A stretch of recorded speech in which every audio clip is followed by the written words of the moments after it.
Guys, current affairs funda में आप सभी का स्वागत है। मैं हूं आपके साथ अभिषेक शर्मा। सभी इंपॉर्टेंट करंट अफेयर्स कवर करने वाले हैं। हमेशा की तरह आप इस वीडियो को अंत तक जरूर देखिएगा। आज भी आपको काफ़ी कुछ जानने के लिए मिलेगा। साथ ही गाइस, इस सेशन को शुरू करने से पहले आप सभी को बताना चाहूँगा, यदि आप हमारी daily current affairs PDF, weekly PDF और मंथली पीडीएफ चाहते हैं तो आप इस वीडियो के फर्स्ट कमेंट में या फिर डिस्क्रिप्शन में दिए गए लिंक पर क्लिक करके पा सकते हैं। साथ ही आप गूगल प्ले स्टोर से करंट अफेयर्स फंडा ऐप को भी इंस्टॉल कर लीजिए, क्योंकि जो भी हमारा पीडीएफ मटेरियल जिसमें आपको करंट अफेयर्स के साथ साथ स्ट्रेटेजी के भी प्रोवाइड कराते हैं, ये सभी मटेरियल आपको हमारी करंट अफेयर्स फंडा ऐप पर ही उपलब्ध हो पाएगा। हमारे पीडीएफ कोर्स से संबंधित यदि आपका कोई भी डाउट है, कुछ भी आप पूछना चाहते हैं तो कमेंट बॉक्स में ज़रूर लिखिएगा। तो चलिए फिर करते हैं शुरुआत इस वीडियो सेशन की। Liz Truss has been elected as the United Kingdom's next Prime Minister, making her the third woman to hold the top role in the country's political executive. From which party she has been elected? Liz Truss को UK के अगले प्रधानमंत्री के रूप में चुना गया है, जिससे वह देश की राजनीतिक कार्यकारी में शीर्ष भूमिका निभाने वाली तीसरी महिला बन गई है। वह किस पार्टी से चुनी गई है? ऑप्शंस आपके सामने है। सही आंसर ऑप्शन बी है, कंजर्वेटिव पार्टी। आपको जानना चाहिए लिज ट्रस ये कंजर्वेटिव पार्टी की हैं और इन्होंने रिचमॉन्ड यॉर्क्स, ये जो मेंबर ऑफ पार्लियामेंट है ऋषि सुनक, इनको हरा दिया है और यूनाइटेड किंगडम की 56th प्राइम मिनिस्टर बन गई हैं। याद रखिएगा, 56th prime minister of the United kingdom. इनको 81,326 वोट्स मिले हैं, वहीं ऋषि सुनक को 60,399 वोट्स मिले हैं। आपको जानना चाहिए जुलाई के महीने में यूनाइटेड किंगडम के प्राइम मिनिस्टर हैं बोरिस जॉनसन, इन्होंने रेजिग्नेशन दे दिया था। अगर हम बात करें लिज ट्रस की, तो ये मेंबर ऑफ पार्लियामेंट हैं साउथ वेस्ट नॉर्फोल्क से, और इससे पहले बोरिस जॉनसन की जो सरकार थी उसमें फॉरेन सेक्रेटरी के रूप में ये कार्यरत रही। आपको जानना चाहिए 2015 के बाद से ही कंजर्वेटिव की ओर से ये 4th प्राइम मिनिस्टर हैं और यूनाइटेड किंगडम की 3rd फीमेल प्राइम मिनिस्टर हैं। इनसे पहले मार्गरेट थैचर और थेरेसा मे ये भी प्राइम मिनिस्टर रह चुकी हैं, जो कि महिला रही। आपको जानना चाहिए Therese Anne a Coffey United Kingdom की डिप्टी प्राइम मिनिस्टर रहेंगी और साथ ही secretary of state for health and social care भी इन्हीं के पास रहेगा।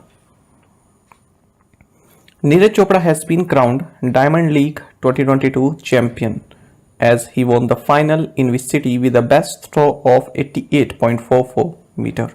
Neeraj Chopra diamond league 2022 champion बने। उन्होंने किस शहर में आयोजित इस इवेंट में 88.44 मीटर के सर्वश्रेष्ठ थ्रो के साथ फाइनल जीता है? ऑप्शंस आपके सामने हैं। सही आंसर ऑप्शन बी है, ज्यूरिक। देखिए, आपको जानना चाहिए नीरज चोपड़ा के बारे में। इन्होंने डायमंड लीग 2022 जीत ली है, चैंपियन बन गए हैं। ये जो फाइनल हुआ ये ज्यूरिक स्विट्जरलैंड में हुआ।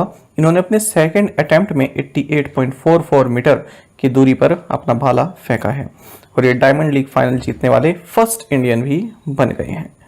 आपको जानना चाहिए इन्हें सबसे ज़्यादा जो कंपटीशन मिला ये चेक रिपब्लिक के जैकूब वार्लेस के द्वारा मिला है, जो कि सेकंड पोजीशन पर रहे।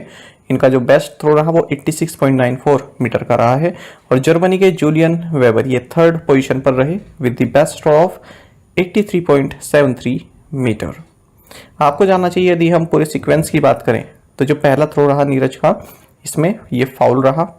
दूसरे थ्रो में इन्होंने 88.44 मीटर की दूरी जो है कवर की, जो कि अंत तक कोई भी दूसरा प्लेयर इसको पार नहीं कर पाया। तीसरा थ्रो इनका 88 मीटर का रहा। चौथा थ्रो इनका 86.11 मीटर का रहा। पांचवा थ्रो 87 मीटर का रहा और सिक्स थ्रो रहा इनका 83.60 मीटर का। तो वो सेकंड अटेम्प्ट जो इनका था वही जो है इनका इन्हें जीत दिला गया 88.44 मीटर। आपको जानना चाहिए, आप सभी जानते हैं नीरज टोक्यो ओलंपिक्स में गोल्ड जीत चुके हैं 2021 में, एशियन गेम्स 2018 में गोल्ड जीत चुके हैं, कॉमनवेल्थ गेम्स 2018 में गोल्ड जीत चुके हैं, वर्ल्ड एथलेटिक्स चैंपियनशिप्स में सिल्वर जीत चुके हैं 2022 में। ये इस लीग का, डायमंड लीग का 13th एडिशन रहा। 2010 में ये शुरू हुआ था और नीरज फर्स्ट इंडियन बन गए हैं जिन्होंने इस लीग को जीता है, फाइनल को जीता है। इनको $30,000 का प्राइज मनी भी मिलेगी और साथ ही जो वर्ल्ड एथलेटिक्स चैंपियनशिप है जो बुडापेस्ट हंगरी में 2023 में होगा, उसके लिए वाइल्ड कार्ड एंट्री भी इनको मिलने वाली है। देखिए, अगर हम डायमंड लीग की बात करें तो इसमें 32 डिसिप्लिन्स होते हैं। तो ऐसा नहीं है कि केवल जेवलिन थ्रो ही इसमें होता है, शॉर्ट पुट भी हो सकता है, और भी जितने एथलेटिक्स से संबंधित जो स्पोर्ट्स इवेंट होते हैं वो इसमें शामिल रहते हैं। अच्छा, आप 13 तरह की आप सीरीज इसमें खेलते हैं, 13 बार आप इसमें कंपटीशन इसमें कॉम्पीट करते हैं। 13 सीरीज में अलग अलग डिसिप्लिन होते हैं, 32 डिसिप्लिन होते हैं। तो नीरज चोपड़ा का तो जेवलिन थ्रो वाला रहा है ना। फिर इसमें क्वालिफाई करते करते आप फाइनल में पहुंचते हैं, तो वो जीता है डायमंड लीग चैंपियन। तो ये जेवलिन थ्रो में बने हैं, और शॉर्ट पुट में कोई और बना होगा, है ना। तो इस तरह से अलग अलग इवेंट इसमें रहते हैं। Rajpath and central vista lawns in the national capital have been renamed, what will it be called now. राष्ट्रीय राजधानी में राजपथ और सेंट्रल विस्टा लॉन का नाम बदल दिया गया है, अब इसे क्या कहा जाएगा। ऑप्शंस आपके सामने हैं। सही आंसर ऑप्शन बी है कर्तव्य पथ। आपको जानना चाहिए नई दिल्ली में जो राजपथ और सेंट्रल विस्टा लॉन्स हैं, इनका रीनेम कर दिया गया है कर्तव्य पथ। तो न्यू दिल्ली म्युनिसिपल कॉर्पोरेशन, माफ कीजिएगा, new Delhi municipal council NDMC, इसके पास ये प्रपोजल आया था और इसने इस प्रपोजल को अप्रूव कर दिया गया है। आपको जानना चाहिए ब्रिटिश रूल के टाइम राजपथ को किंग्सवे के नाम से जाना जाता था।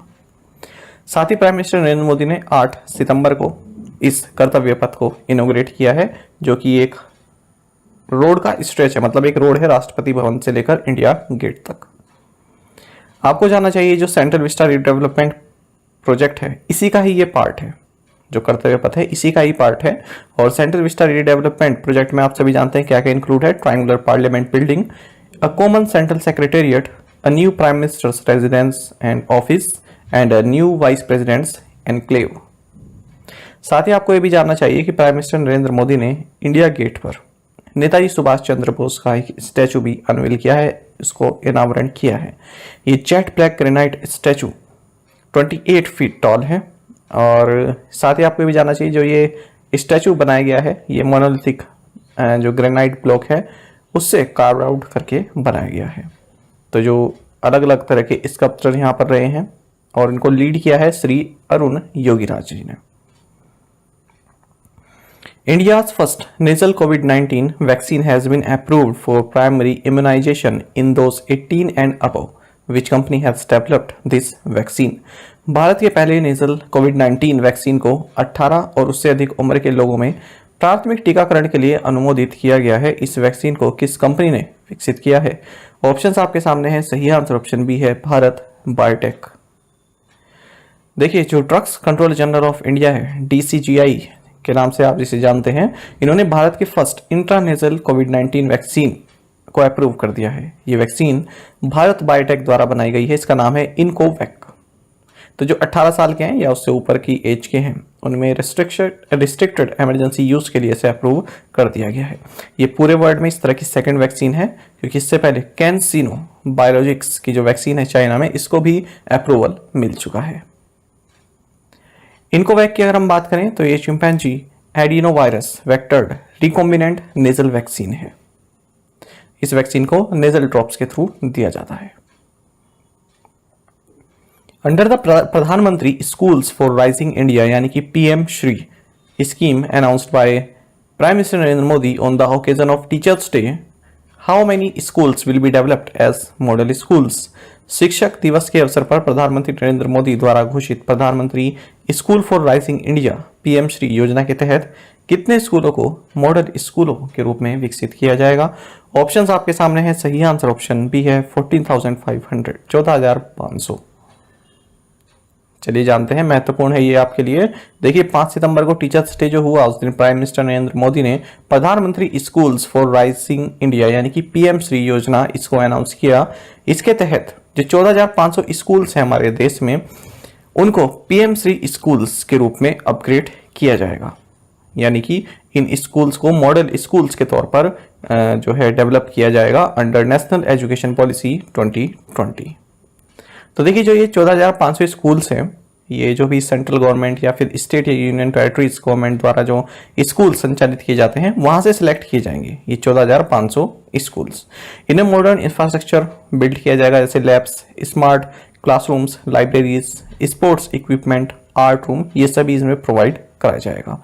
साथ ही इन्हें ग्रीन स्कूल्स के तौर पर भी डेवलप किया जाएगा, जिनमें कि water conservation, water recycling, energy efficient infrastructure and integration of organic lifestyle in curriculum भी शामिल रहेगा। अगर हम बात करें इस पीएम श्री स्कूल्स की जो ये स्कीम है, ये एक सेंट्रली स्पॉन्सर्ड स्कीम है और जो टोटल प्रोजेक्ट कॉस्ट है 27,360 करोड़ रुपए की है, जिसमें कि सेंटर का जो शेयर है ये 18,128 करोड़ रुपए है। और ये जो स्कीम है ये 5 साल के पीरियड के लिए लागू रहेगी 2022-23 से 2026-27 तक। तो ये जो बजट होता है ना, प्रोजेक्ट कॉस्ट, ये भी काफी महत्वपूर्ण इसमें होता है। Former US President Barack Obama was awarded an Emmy for narrating which Netflix documentary? पूर्व अमेरिकी राष्ट्रपति बराक ओबामा को नेटफ्लिक्स की किस डॉक्यूमेंट्री का वर्णन करने के लिए एमी से सम्मानित किया गया? ऑप्शंस आपके सामने हैं। सही आंसर ऑप्शन सी है, अवर ग्रेट नेशनल पार्क्स। देखिए, आपको जानना चाहिए former US president Barack Obama, इन्हें अपना पहला एमी अवार्ड मिला है। किस लिए? नेटफ्लिक्स की एक डॉक्यूमेंट्री सीरीज है अवर ग्रेट नेशनल पार्क्स, तो इसको इन्होंने नरेट किया, इसलिए इन्हें ये अवार्ड मिला है, एमी अवार्ड। आपको बता दें, जो ये अवर ग्रेट नेशनल पार्क्स नाम की जो 5 पार्ट की डॉक्यूमेंट्री है, इसको ओबामा की जो प्रोडक्शन कंपनी है हायर ग्राउंड, इसके द्वारा प्रोड्यूस किया गया है। विच कंट्री कन्फर्ड पिंगट जैसा जेमिलिंग और meritorious service medal to the former India Chief of Naval Staff Admiral Sunil Lamba? किस देश ने भारत की पूर्व नौसेना चीफ एडमिरल सुनील लांबा को पिंगट जैसा जेमिलिंग या मेरिटोरियस सर्विस मेडल से सम्मानित किया है? ऑप्शंस आपके सामने है। सही आंसर ऑप्शन डी है, सिंगापुर। देखिए, farmer India chief of naval staff आप सभी जानते हैं एडमिरल सुनील लांबा रहे हैं और इन्हें सिंगापुर का प्रेस्टिजियस मिलिट्री अवार्ड जिसका नाम है पिंगट जैसा जेमिलिंग या फिर मेरिटोरियस सर्विस मेडल दिया गया है सिंगापुर के प्रेसिडेंट हलीमा याकूब के द्वारा। तो क्यों दिया गया है? क्योंकि जो एडमिरल सुनील लांबा रहे, इन्होंने भारत और सिंगापुर के बीच में जो बायलैटरल डिफेंस रिलेशनशिप है उसको मजबूत करने के लिए काफी सराहनीय कार्य किए हैं।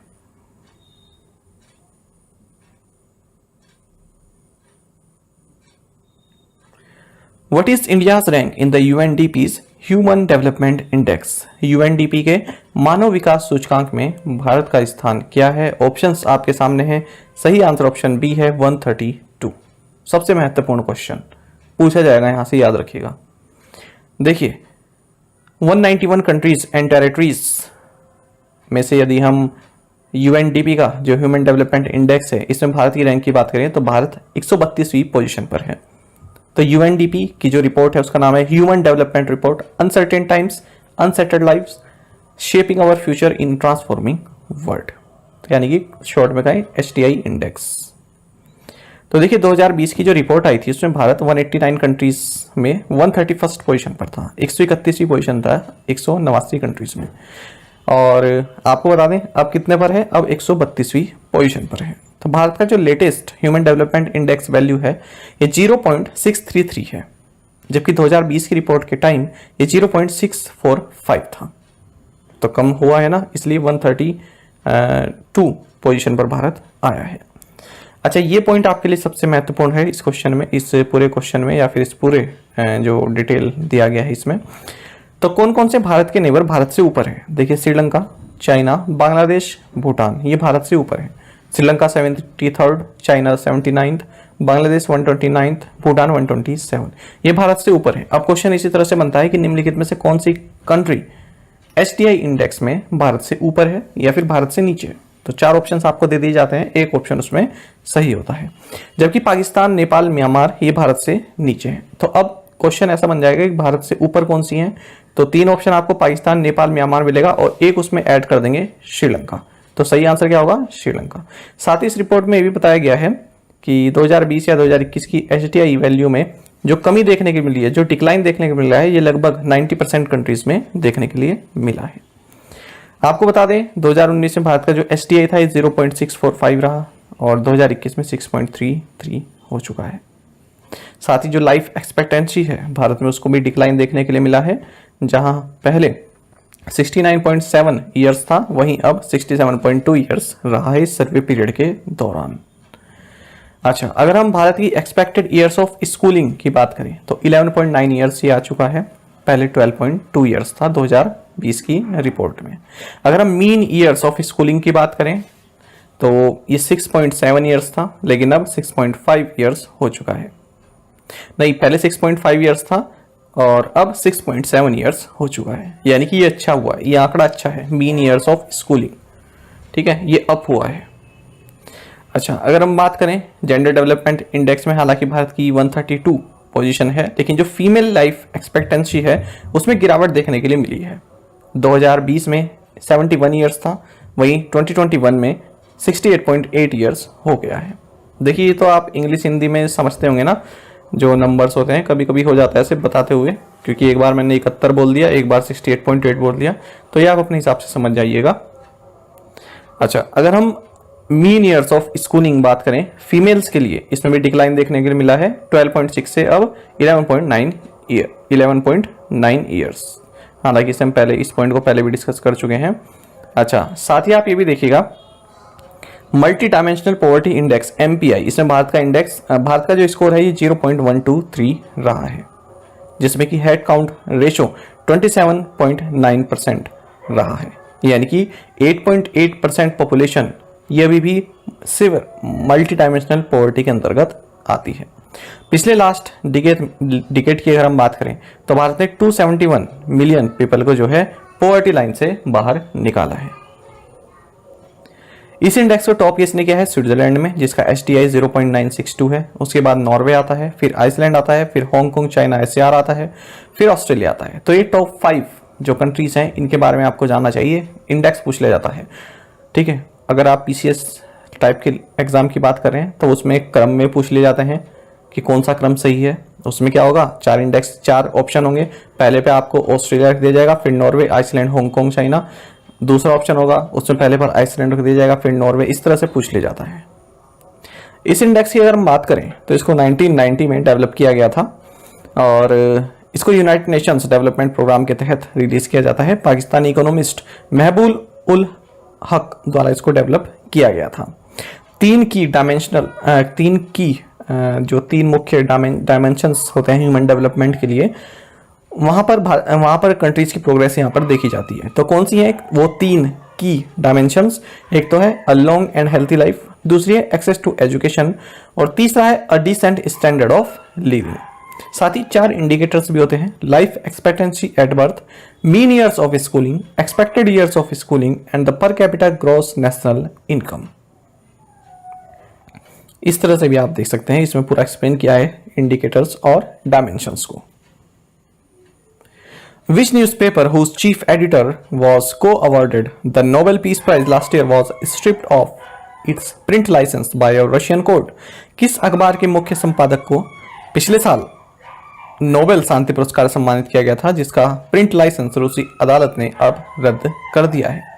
तो अखबार का नाम पूछ रहे हैं, कौन सा है? सही आंसर ऑप्शन डी है, नोवाया गजेटा। देखिए, आपको जानना चाहिए रशियन कोर्ट ने नोवाया गजेटा, जो कि यहाँ की एक न्यूज़पेपर है, इसका जो प्रिंट मीडिया लाइसेंस है उसको बैन कर दिया है। तो इस तरह की इंटरनेशनल न्यूज़ भी हमें जाननी चाहिए। और आपको बता दें, ये जो न्यूज़पेपर है इसके एडिटर इन चीफ हैं दिमित्री मोरातोव, जिन्हें कि 2021 का नोबेल पीस प्राइज मिला था। तो देखिए, रशिया में ही रहते हैं और लास्ट अक्टूबर में इनको नोबेल पीस प्राइज मिला था, है ना। और रशिया में जो है जर्नलिस्ट की फ्रीडम से उस एफर्ट्स को सपोर्ट करने के लिए इन्होंने अपने 18 कैरेट का जो गोल्ड मेडल इनको मिला था वो यूक्रेनियन जो रेफ्यूजीज हैं उनके लिए मनी रेस करने के लिए उसको ऑक्शन कर दिया था। India's largest solar panel manufacturer, Waaree, has entered into an agreement with which bank for unsecured financing of solar projects? Bharat के सबसे बड़े सोलर पैनल निर्माता वारी ने सौर परियोजनाओं के वित्त पोषण के लिए किस बैंक के साथ समझौता किया है? ऑप्शंस आपके सामने हैं। सही आंसर ऑप्शन बी रहेगा, स्टेट बैंक ऑफ इंडिया। देखिए, वारी जो कि इंडिया का लार्जेस्ट सोलर पैनल मैन्युफैक्चरर है, इसने एक एग्रीमेंट साइन किया है स्टेट बैंक ऑफ इंडिया के साथ, जिसके तहत ये सोलर प्रोजेक्ट्स के लिए अनसिक्योर्ड फाइनेंसिंग प्राप्त करेगा। अनसिक्योर्ड फाइनेंसिंग का मतलब होता है आपको कुछ भी कोलेटरल रखने की जरूरत नहीं है, कुछ भी गिरवी रखने की जरूरत नहीं है लोन लेने के लिए। ऐसा तभी होता है जब आपका क्रेडिट स्कोर काफी अच्छा हो। तो जो सूर्य शक्ति सोलर फाइनेंस स्कीम है, इसके तहत ये लोन लेगा स्टेट बैंक ऑफ इंडिया से। ताकि जो वर्किंग कैपिटल है वो अपने चैनल पार्टनर्स को प्रोवाइड करा सके। तो लगभग 500 करोड़ रुपए की क्रेडिट लाइन ये लेना चाहता है सूर्य शक्ति सोलर फाइनेंस स्कीम के तहत। बात करें स्टेट बैंक ऑफ इंडिया की, चेयरपर्सन दिनेश कुमार खारा, हेडक्वार्टर्स मुंबई है और इसकी स्थापना 1 जुलाई 1955 को हुई। Which bank has tied up with PayNearby to boost priority sector lending? प्राथमिकता क्षेत्र को ऋण देने को बढ़ावा देने के लिए किस बैंक ने पे नियर बाय के साथ समझौता किया है? ऑप्शंस आपके सामने हैं। सही आंसर ऑप्शन बी है, एक्सिस बैंक। अच्छा, कभी अगर आपको ऐसा लगता हो, वैसे तो मैं पूरी डिटेल आपको देता हूं, कभी आपको ऐसा लगता हो कि इस क्वेश्चन में ये वाली डिटेल नहीं दी गई, तो उसको आप खुद से भी सर्च करके नोट डाउन किया करें। ठीक है, तो ऐसा मत सोचा करें कि ये वाली डिटेल यहाँ पर छोड़ दी। जैसे बुक्स भी तो हम पढ़ते हैं ना, उसमें भी अपने नोट्स बना देते हैं किसी लाइन के पास कि हाँ ये इस बुक में नहीं दिया है। तो इस तरह से आपको अगर यदि ऐसा लगता है, क्योंकि कोई जानकारी आपके लिए इंपॉर्टेंट हो सकती है, दूसरा उसको सोचे कि ये तो वेस्ट है, ऐसा भी हो सकता है। तो मैं उसी चीज को बैलेंस करके चलता हूँ। यदि आपको लगे कि ये जानकारी मिस है तो आप उसको जो है अपने आप ढूंढ कर उसको लिख सकते हैं। अच्छा देखिए, एक्सिस बैंक अपने प्राइवेट सेक्टर लैंडिंग टारगेट्स को पूरा करने के लिए पे नियर बाय के साथ इसने पार्टनरशिप की है to boost its credit growth in the segment.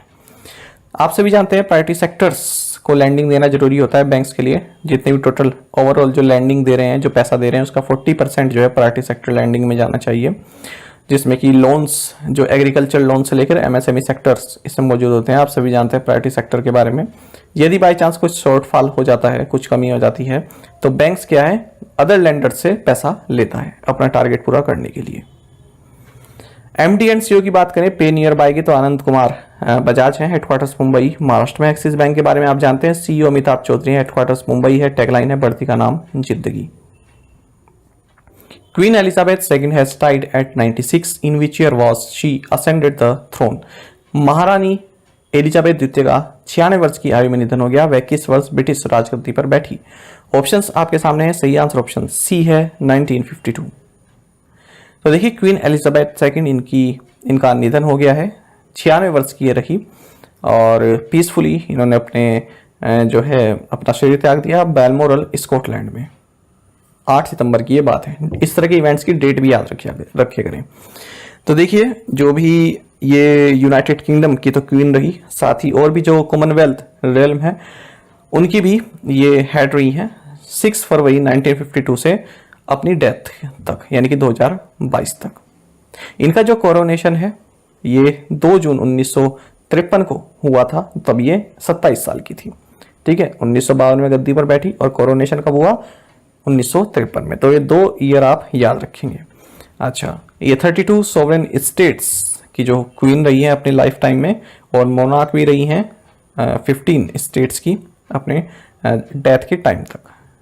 साथ ही आपको बता दें, इनका जो पूरा ये जो रेन रहा, इनका जो कार्यकाल इनका पूरा रहा, ये 70 साल 214 दिन का रहा है, जो कि किसी भी ब्रिटिश मोनार्क द्वारा किया गया कार्यकाल में लॉन्गेस्ट है। और किसी भी फीमेल हेड ऑफ स्टेट का जो भी जो कार्यकाल है उसमें भी ये लॉन्गेस्ट है। आई होप आप समझ रहे होंगे मैं क्या कहना चाह रहा हूँ। आपको जानना चाहिए, एलिजाबेथ ये यूके की लॉन्गेस्ट सर्विंग मोनार्क बनी थी 2015 में, जब इन्होंने क्वीन विक्टोरिया का रिकॉर्ड सरपास कर दिया था। क्वीन विक्टोरिया 1837 से 1901 तक इन्होंने रूल किया। प्रिंस फिलिप इनके हस्बैंड हैं। इनकी हाल ही में अप्रैल 2021 में 99 की एज में निधन हो गया था। तो प्रिंस फिलिप तो अप्रैल 2021 में निधन हो गया और अब क्वीन एलिजाबेथ का निधन हो गया है। आपको जानना चाहिए अपने पूरे कार्यकाल में, यानी कि अपना जो इन्होंने रेन किया, जो इन्होंने यूनाइटेड किंगडम और अदर कॉमनवेल्थ नेशंस को, उसके तहत इन्होंने 15 प्राइम मिनिस्टर देखे हैं यूनाइटेड किंगडम के। एक तो विंस्टन चर्चिल सबसे पहले रहे, उसके बाद अब जो ट्रस हैं ये। अच्छा, इनके एल्डेस्ट सन है चार्ल्स, तो वो अब इनको सक्सीड करेंगे as a king Charles III। अच्छा, इन क्वीन की डेथ के बाद जो प्रिंस विलियम है और जो इनकी वाइफ है कैथरीन, ये duke and duchess of Cambridge and Cornwall बनेंगे। आपको जानना चाहिए इनका नाम क्या है? Elizabeth Alexandra Mary Windsor. इनका जन्म 21 अप्रैल 1926 को हुआ था लंदन डिस्ट्रिक्ट ऑफ मेफेयर में, और ये अपने आप को लिलीबेट के नाम से बुलाती थी। तो ये जानकारी काफ़ी महत्वपूर्ण है। स्क्रीनशॉट ले लीजिएगा, और यदि पीडीएफ सब्सक्राइबर है तो पीडीएफ तो आपको मिल ही जाएगी। साथ ही ये भी जानिएगा ऑपरेशन लंदन ब्रिज और ऑपरेशन यूनिकॉर्न के बारे में। तो जो क्वीन एलिजाबेथ सेकंड है, इनका जो फ्यूनरल प्लान है वो पहले ही डिसाइड कर दिया गया था कि जब इनकी डेथ होगी किस तरह से हमें इनकी डेथ को अनाउंस करना है, और जो मॉर्निंग पीरियड रहेगा, जो शोक मनाने वाला जो पीरियड रहेगा वो कैसा रहेगा, और फ्यूनरल में क्या क्या होगा, इस सभी को ऑपरेशन का नाम दिया गया था ऑपरेशन लंदन ब्रिज। लेकिन ये लीक हो गया था लास्ट ईयर मीडिया में, ठीक है। और फिर ये भी हुआ कि यदि इनकी डिमाइस, इनकी मृत्यु स्कॉटलैंड में होती है तो इसका नाम दिया जाएगा ऑपरेशन यूनिकॉर्न, जो कि हुआ भी, स्कॉटलैंड में इनकी मृत्यु हुई है ना, तो इसलिए इसका नाम दिया गया ऑपरेशन यूनिकॉर्न। यूनिकॉर्न स्कॉटलैंड का नेशनल एनिमल है, याद रखिएगा। एक और ऑपरेशन है यहाँ पर, ऑपरेशन स्प्रिंग टाइड। तो इसका संबंध किससे है? जो किंग चार्ल्स थर्ड हैं, ये अब थ्रोन पर आ जाएंगे, है ना, थ्रोन संभालेंगे और एड्रेस करेंगे, संबोधित करेंगे, और यूनाइटेड किंगडम्स के अंतर्गत जो कंट्रीज आती हैं उनको उनकी ट्रिप करेंगे, तो उसको नाम दिया गया है ऑपरेशन स्प्रिंग टाइड। तो इस तरह से जो अब new royal line of succession रहेगी, ये रहेगी। देखिए क्वीन एलिजाबेथ सेकंड है, उसके बाद फिर किंग चार्ल्स थर्ड, और उनके बाद फिर आ जाएंगे प्रिंस विलियम, ठीक है। इस तरह से ये पूरी रहेगी line. Who won Dutch Grand Prix 2022? Dutch Grand Prix 2022 किसने जीता है? सही आंसर ऑप्शन डी है, मैक्स वर्स्टैपेन। तो देखिए मैक्स वर्स्टैपेन ने डच ग्रां प्री 2022 जीता है। आप सभी जानते हैं बेल्जियन डच रेसिंग ड्राइवर हैं, जो कि फॉर्मूला 1 में रेड बुल के लिए रेसिंग करते हैं अंडर द डच फ्लैग। इस साल इन्होंने कौन कौन सी जीपी जीती है? Hungarian, French, Canadian, Azerbaijan, Spanish, Miami, Emilia Romagna, Belgian and Saudi Arabian GP इन्होंने जीती है। Which bank introduced Bank on Wheels in Gujarat's Ankleshwar as part of its rural banking segment? किस बैंक ने अपने ग्रामीण बैंकिंग खंड के हिस्से के रूप में गुजरात के अंकलेश्वर में बैंक ऑन व्हील्स की शुरुआत की? सही आंसर ऑप्शन डी है, एचडीएफसी बैंक। तो देखिए एचडीएफसी बैंक ने बैंक ऑन व्हील्स सर्विस को इनोग्रेट किया है गुजरात में। तो इसका मकसद यही रहेगा कि एक वैन होगी जिसमें कि अलग अलग तरह की बैंकिंग सर्विसेज प्रोवाइड कराई जाएंगी। वो वैन जो मान लीजिए कोई नियरेस्ट ब्रांच है तो उससे 10 से 25 किलोमीटर तक की दूरी में जितने विलेजेस हैं उनको कवर करेंगी। तो इसके तहत आप 21 बैंकिंग प्रोडक्ट्स को जो कस्टमर्स हैं वो अवेल कर सकते हैं इस वैन के थ्रू। तो अलग अलग विलेजेस में घूमेगी, एक दिन में 3 विलेज कवर करने का इसका टारगेट रहेगा, और हर एक विलेज को ये एक वीक में 2 बार विजिट करेगी। एचडीएफसी बैंक के बारे में आप जानते हैं, सीईओ शशिधर जगदीशन, हेडक्वार्टर्स मुंबई है, टैगलाइन है we understand your world. Who has been appointed as the Global Chief Executive Officer of Advertising Agency Ogilvy? तो विज्ञापन एजेंसी Ogilvy के वैश्विक मुख्य कार्यकारी अधिकारी के रूप में किसे नियुक्त किया गया है? सही आंसर ऑप्शन डी है, देविका बुलचंदानी। तो देखिए Ogilvy ये न्यूयॉर्क यूनाइटेड स्टेट्स बेस्ड एक एडवर्टाइजिंग एजेंसी है। इसकी ग्रुप चीफ एग्जीक्यूटिव बनी है अमृतसर बॉर्न देविका बुलचंदानी। आपको बता दें जो कंपनी है ये 93 से अधिक कंट्रीज में इसकी प्रेजेंस है, उपस्थिति है। देविका ये अब तक जो नॉर्थ अमेरिका में इस कंपनी की जो यूनिट है वहाँ की सीईओ और प्रेसिडेंट के रूप में कार्य कर रही थी। अब ये एंडी मैन को यहाँ पर रिप्लेस करने वाली है, तो ग्लोबल चीफ एग्जीक्यूटिव ऑफिसर ये बन गई हैं। तो एक बहुत बड़ी अचीवमेंट है ना, उस लिस्ट में शामिल हो गई है जहाँ पर भारतीय किसी विदेशी कंपनी के सीईओ हैं, ठीक है, तो उस लिस्ट में ये भी शामिल हो गई है। The first ever king chilli festival was organised in which state? पहला किंग चिली फेस्टिवल किस राज्य में आयोजित किया गया? ऑप्शंस आपके सामने हैं, सही आंसर ऑप्शन बी है, नागालैंड। आपको जानना चाहिए नागालैंड के कोहिमा डिस्ट्रिक्ट के सियामा विलेज में नागा मिर्च यानी कि किंग चिली फेस्टिवल ऑर्गेनाइज किया गया है। ये फेस्टिवल पहली बार ऑर्गेनाइज किया गया। आपको जानना चाहिए जो नागा मिर्च है या फिर किंग चिली जिसको आप बोलते हैं, ये वर्ल्ड की हॉटेस्ट चिली है। यदि हम स्कोविल हीट यूनिट्स पर बात करें जो कि मिर्च की स्पाइसनेस के बारे में बताता है, तो उस पर ये वर्ल्ड की हॉटेस्ट चिली है। इसको राज मिर्चा, भूत जोलोकिया या फिर गोस्ट पेपर के नाम से भी जाना जाता है। साल 2008 में इसको ज्योग्राफिकल इंडिकेशन यानी कि जीआई सर्टिफिकेशन भी दिया गया है। ये सोलानेसी फैमिली के जीनस कैप्सिकम से बिलोंग करती है। नागालैंड के बारे में आपको जानना चाहिए, कैपिटल कोहिमा है, चीफ मिनिस्टर नेपियो रियो है, गवर्नर यहाँ के जगदीश मुखी हैं, जो कि एडिशनल चार्ज यहाँ पर निभा रहे हैं। ये वैसे आसाम के गवर्नर हैं। यहाँ की अगर हम लेजिस्लेचर की बात करें तो यूनिकैमरल असेंबली है, 60 सीट्स हैं। और पार्लियामेंट्री कॉन्स्टिट्यूंसी की बात करें तो राज्यसभा की 1 सीट है, लोकसभा की 1 सीट है। काफ़ी महत्वपूर्ण फैक्ट ये है कि माउंट सारामती ये हाईएस्ट पीक है नागालैंड की। कई बार एग्जाम्स में पूछी गई है, खासकर कि एसएससी एग्जाम्स में। Who launched the Pradhanmantri TB Mukt Bharat Abhiyan to reinvigorate the mission of the TB elimination from the country by 2025। 2025 तक देश से टीबी उन्मूलन के मिशन को फिर से मजबूत करने के लिए प्रधानमंत्री टीबी मुक्त भारत अभियान का शुभारंभ किसने किया? ऑप्शंस आपके सामने हैं। सही आंसर ऑप्शन सी है, द्रौपदी मुर्मू। अच्छा, ये जो आप शब्द देख रहे हैं क्वेश्चन में, रीइनविगोरेट, इसका मतलब होता है फिर से किसी चीज़ में जान डाल देना, एनर्जी डाल देना। ठीक है, ये मतलब होता है। तो देखिए, प्रेसिडेंट द्रौपदी मुर्मू, इन्होंने प्रधानमंत्री टीबी मुक्त भारत अभियान को लॉन्च किया है, क्योंकि भारत का टारगेट है 2025 तक देश से टीबी को एलिमिनेट कर देना।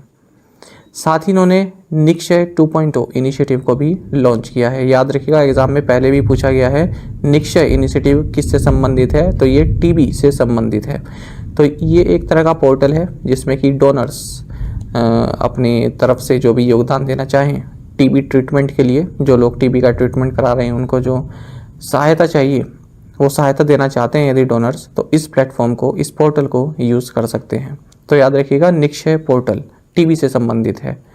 बाकी अगर हम टीबी की बात करें यानी कि ट्यूबरकुलोसिस की, तो ये जो बैक्टीरियम है जिसका नाम माइकोबैक्टीरियम ट्यूबरकुलोसिस है, इसके द्वारा होता है और यूजुअली ये लंग्स को इफेक्ट करता है।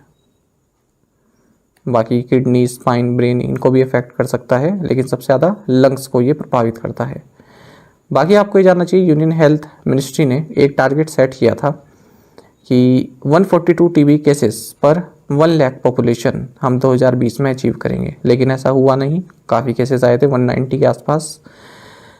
और साथ ही ये कहा था कि 2023 में 77 और 2025 तक 44 केसेस हम जो है अपना टारगेट सेट करते हैं। तो ये गवर्नमेंट ऑफ इंडिया के टारगेट हैं। चलिए आगे बढ़ते हैं। The Department of Science and Technology has announced the setting up of India's first dark sky reserve at which location? विज्ञान और प्रौद्योगिकी विभाग ने किस स्थान पर भारत का पहला डार्क स्काई रिजर्व स्थापित करने की घोषणा की है? ऑप्शंस आपके सामने हैं।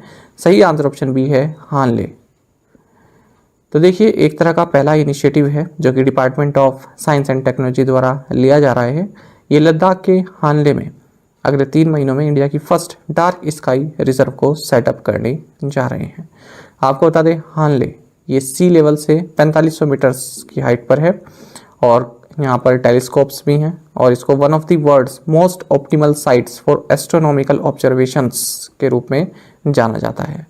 तो यहाँ पर जो नाइट स्काई सेंचुरी है, ये चांगथांग वाइल्ड लाइफ सेंचुरी के रूप में ही इसको स्थापित किया जाएगा। आपको बता दें, जो चांगथांग वाइल्ड लाइफ सेंचुरी है, ये वर्ल्ड की 2nd लार्जेस्ट नेचर रिजर्व है।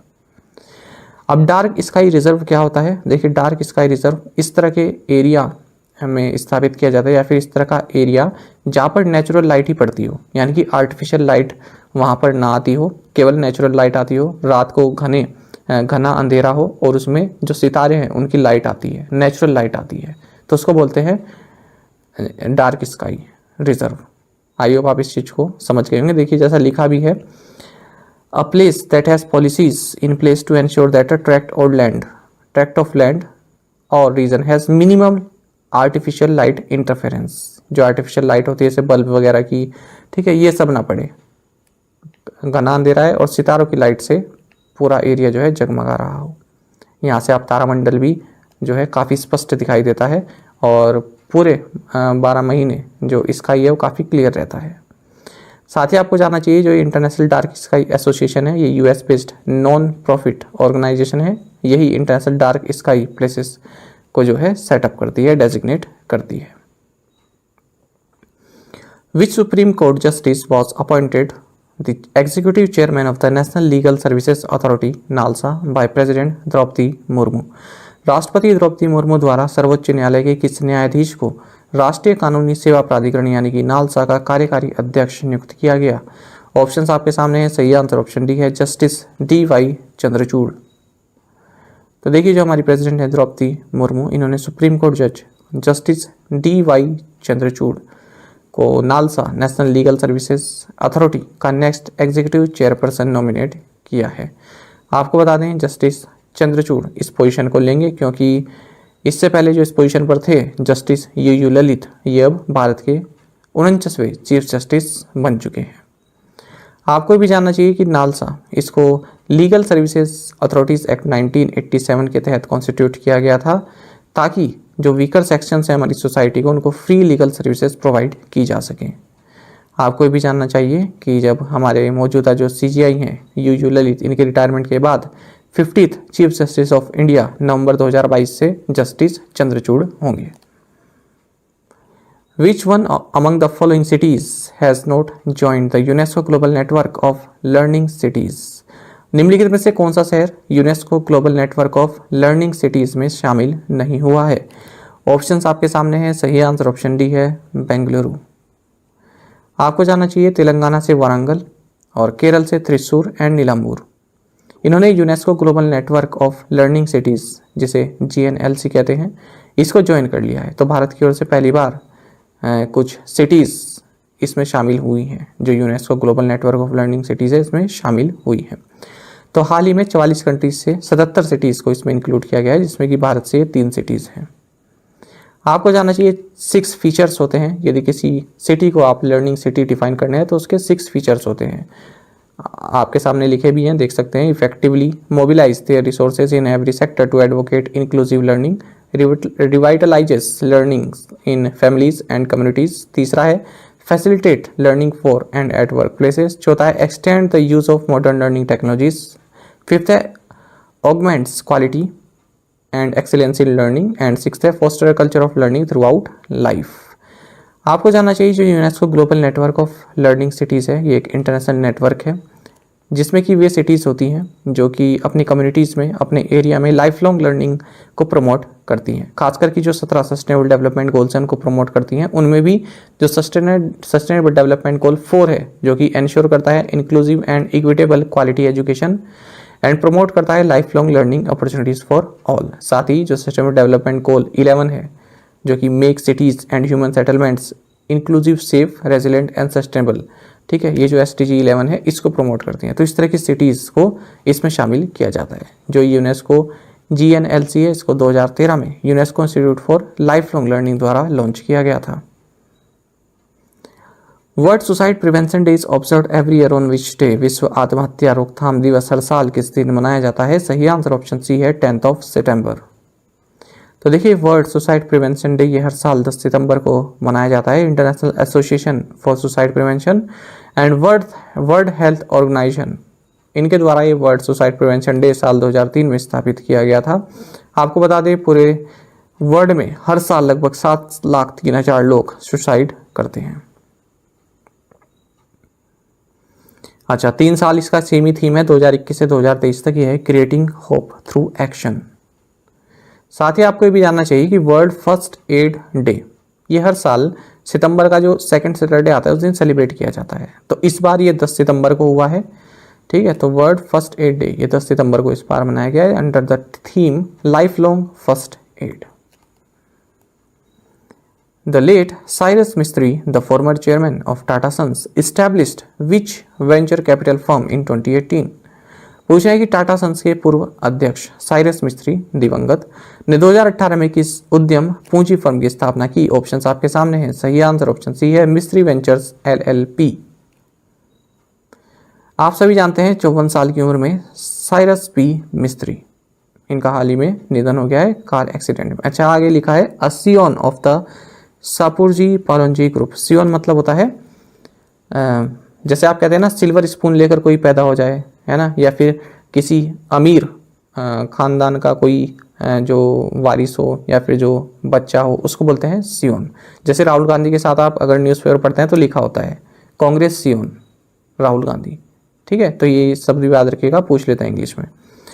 आपको बता दें ये टाटा सन्स के सिक्स्थ चेयरमैन रहे मिस्टर जो साइरस पी मिस्त्री हैं, और साल 2016 अक्टूबर के महीने में इनको इस पोजीशन से हटा दिया गया था। आपको बता दें रतन टाटा की रिटायरमेंट के बाद दिसंबर 2012 में इन्हें टाटा ग्रुप्स का चेयरमैन बनाया गया था, और नवरोजी सकलतवाला के बाद ये दूसरे टाटा ग्रुप के चेयरमैन थे जिनके सरनेम में टाटा नहीं था। आपको जानना चाहिए पलोंची मिस्त्री की यंगेस्ट सन रहे, और इन्होंने 2018 में मिस्री वेंचर्स LLP की स्थापना की थी। अगर इनकी डेथ की बात करें तो 4 सितंबर को जब ये उडवाड़ा गुजरात से मुंबई आ रहे थे, और जो इनकी मर्सिडीज बेंज GLC है तो इसका एक्सीडेंट हो गया डिवाइडर में पलगढ़, जो कि सूर्या रिवर के ऊपर एक ब्रिज है पलगढ़ में, तो यहाँ पर इनका एक्सीडेंट हो गया। इनकी कार ये डॉक्टर अनाहिता पांडोले ये चला रही थी, इनके साथ जहांगीर पंडोले, अनाहिता पंडोले और डेरियस पंडोले भी इस कार में शामिल रहे। The Indian Navy's new ensign is inspired by the logo of which famous figure from history? भारतीय नौसेना का नया पताका या फिर जो ध्वज है वो इतिहास के किस प्रसिद्ध व्यक्ति के लोगो से प्रेरित है? ऑप्शंस आपके सामने है। सही आंसर ऑप्शन बी है, छत्रपति शिवाजी। देखिए आप दोनों लोगो देखिए, पहला लोगो अर्लियर है यानी कि जो अब तक यूज होता था, और नीचे है नाउ जो अब लॉन्च किया गया। पहले आप देख रहे हैं दो स्ट्रिप है ना, जॉर्ज क्रॉस इसको बोलते हैं, और बीच में हमारा सिंबल है, अशोक का जो सिंबल है वो बीच में है, और इधर जो अपर लेफ्ट कॉर्नर में हमारा तिरंगा है। तो ये पहले था। अब यहाँ से ये जो 2 स्ट्रिप्स हैं इनको हटा दिया गया है, तिरंगा हमारा वहीं पर है, और इधर आप देख लें एक ऑक्टोगोनल एक यहाँ पर चिन्ह है ना, उसके अंदर हमारा अशोक स्तंभ है, उसके नीचे एंकर है। एंकर समझ रहे हैं, बोट के आगे लगाया जाता है ना ताकि बोट रुकी रहे, उसको फेंक देते हैं, अटका देते हैं। उसके नीचे नेवी का हमारा यहाँ पर जो मोटो है वो लिखा है। पढ़ेंगे इसको डिस्कस में डिटेल में आगे देखेंगे। देखिए प्राइम मिनिस्टर नरेंद्र मोदी ने जो इंडियन नेवी है इसका नया फ्लैग या फिर ध्वज या एनसाइन इसको कोची में अनावरण किया INS विक्रांत को जब इन्होंने इनोग्रेट किया उसी के साथ ही।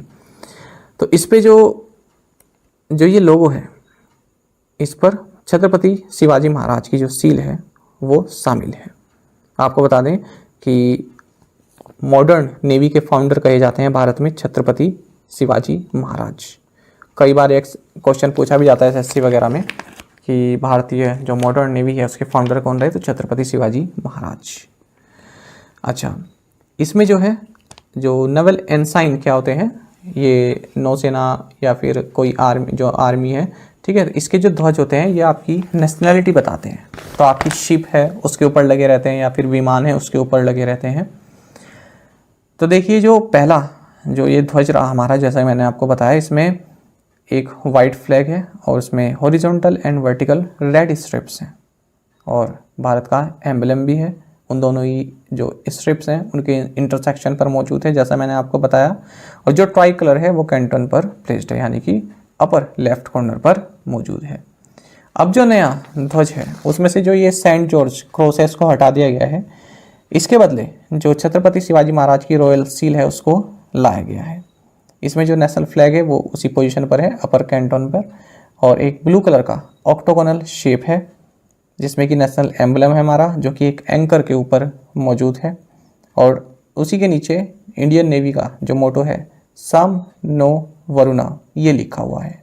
अच्छा, जो ये ऑक्टोगोनल शेप है आप पीछे जाकर फिर से देखिएगा, थोड़ा बैकवर्ड कर लीजिएगा। जो ये ऑक्टोगोनल शेप है इसमें 2 गोल्डन बॉर्डर्स हैं, तो ये जो हमारे छत्रपति शिवाजी महाराज की जो सील थी उससे इंस्पायर्ड है। जो ये पूरा गोल्डन बॉर्डर है ये उनसे इंस्पायर्ड है।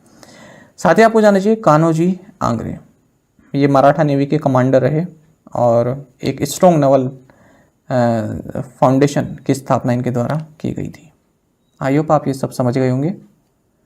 National forest martyrs day is observe every year on which day? राष्ट्रीय वन शहीद दिवस हर साल किस दिन मनाया जाता है? सही आंसर ऑप्शन डी है 11 सितंबर। तो देखिए नेशनल फॉरेस्ट मार्टियर्स डे ये हर साल 11 सितंबर को मनाया जाता है। आपको बता दें साल 2013 में ministry of environment and forest ने ये डिक्लेरेशन दिया था कि 11 सितंबर को नेशनल फॉरेस्ट मार्टियर्स डे मनाया जाएगा। 11 सितंबर ही क्यों? क्योंकि 11 सितंबर 1730 की बात है जब खेजरली मैसेकर, ठीक है, ये हुआ था 11 सितंबर 1730 को। एक छोटी सी मैं आपको बात बता रहा हूँ, ये एग्ज़ाम पॉइंट ऑफ व्यू से इंपॉर्टेंट नहीं है, लेकिन जब हम किसी डे को पढ़ रहे हैं तो उसके पीछे क्या कहानी है ये भी आपको जान लेनी चाहिए।